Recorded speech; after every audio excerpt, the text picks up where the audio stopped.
Mutual ഫണ്ടിന്റെ ഇക്വിറ്റിയുടെ taxation ആണ് ഇന്നത്തെ ടോപ്പിക്.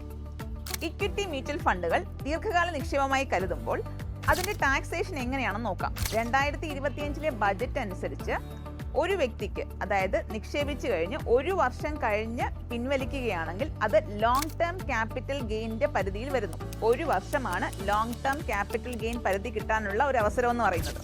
ഇനി എന്താണ് അതിലൂടെ കിട്ടുന്ന ബെനിഫിറ്റ്സ്? ഒന്ന്, നമ്മൾ വിഡ്രോ ചെയ്യുന്ന തുകയുടെ 1.25 ലക്ഷം രൂപ, 1,25,000 രൂപ ടാക്സ് ഫ്രീ ആകും.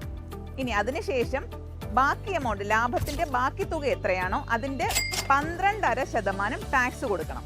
അത് ഒരു NRI ആണെങ്കിൽ അത് TDS ആയിട്ട് ഡെബിറ്റ് ചെയ്തതിന് ശേഷമായിരിക്കും നമുക്ക് ബാങ്ക് അക്കൗണ്ടിൽ ക്രെഡിറ്റ് വരുന്നത്. ഇനി ഒരു റെസിഡന്റ് ഇന്ത്യൻ ആണെങ്കിൽ അത് ടാക്സ് ഫയൽ ചെയ്യുന്ന സമയത്ത് ഡിക്ലെയർ ചെയ്ത് ഫയൽ ചെയ്യാണ് വേണ്ടത്. മ്യൂച്വൽ ഫണ്ടിന്റെ ടാക്സ് റിലേറ്റഡ് ക്വറീസിന് കണക്ട് JDI Wealth.